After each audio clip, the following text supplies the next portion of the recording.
Okay, so this video I'm using my old school Panasonic Lumix camera with a Lumix lens in it. I haven't used this for a while, it's quite a few years old. So what I have here are two different beers.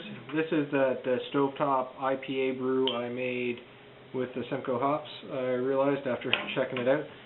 Not too many bottles of this left. I've shared this with some people and all that, and they all found it to be really good.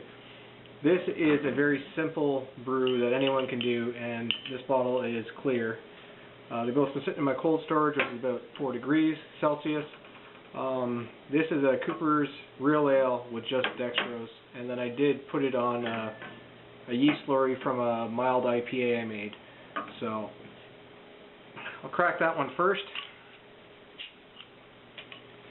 Bit of smoke, you can hear it, carbonated well.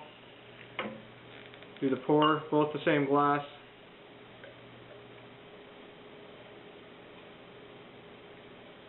I'll pour them both at the same time. Do a good comparison. You always watch for the yeast because they are bottle carbonated. And can't even get all this one in. You can see it's nicely carbonated. These are both the same company, but different bottles. This is the blue bottle, and that's the white one, which the label on the top didn't come off, you see, the Teskey. So, nice good head on it. These aren't my favorite glasses, but that's what I had two of the same of. Listen to the stovetop IPA with grains. Got the same hiss. It's going to be much darker than that brew.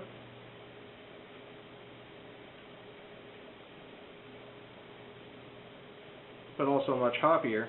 It's a very, I'll taste it and I'll let you know.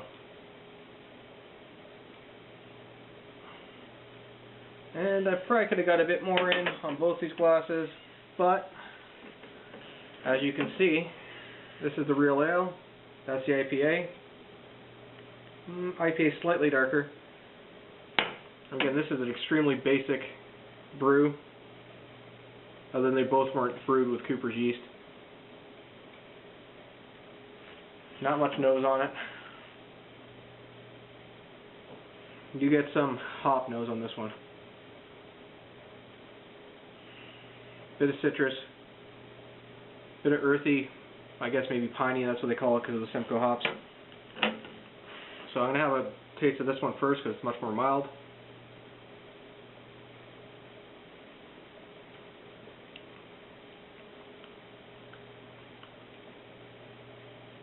Decent, not getting any cider, very well carbonated. You can taste a bit of caramel malt, I guess, in there. There's slight, you know, something in there, and that's strictly from the can kit. So,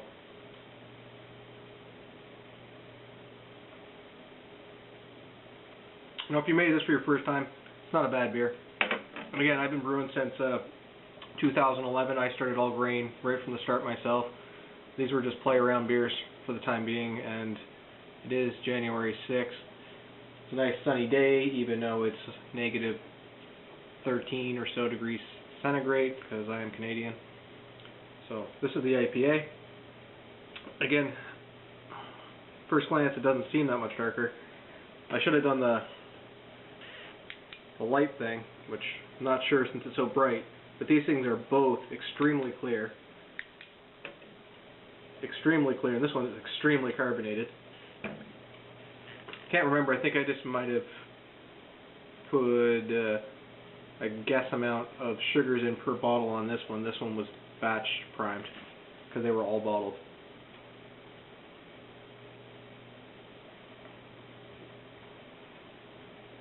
First glance, tasting it, the mouth feel is way thicker on this beer.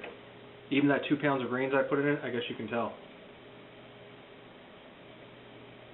This beer is much thinner in taste, in your palate.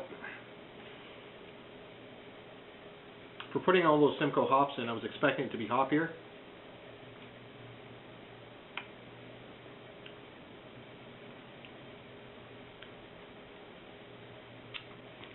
It's very bitter. And there's a few different levels of the bitterness. I'm trying to get any malts the hops are taking over.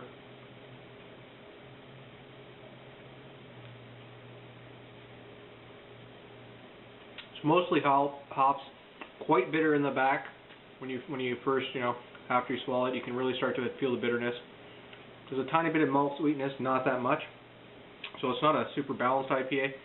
And again, this was the Cooper's IPA kit with 2 pounds of, I think, of base malt, and I can't remember what else I did with it, but it's definitely carbonated. Feel the bourbon coming.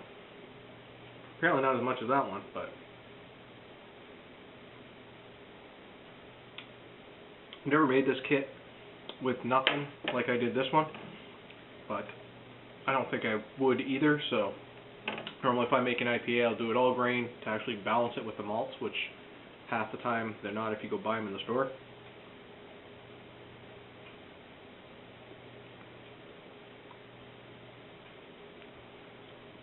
This is a beer that if somebody was drinking Molson Canadian, they'd be going, wow, that's pretty good.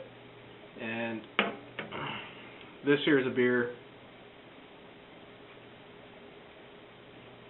if they were drinking it, they would have like, holy crap, that's bitter. I'll tell you that. But either are fine, doesn't matter what time of the year really. But would I do it again? In a pinch, sure. This one I'd use brew enhancer or something else instead if I was just going to do a can and kilo as they call it. But they're both not bad. This one definitely is better. This one's,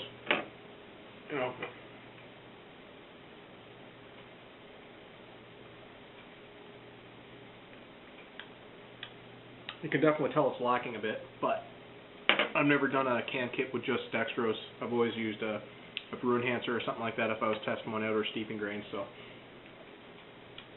enjoy. That's my review, and you actually saw me brew this one. And I will have one more coming up. I do have a video in the process, and I have it actually bottled, but I need to wait about 2 more weeks. So I'll do a review on that, and I will post all those series of making the beer, bottling the beer, and tasting the beer. Cheers.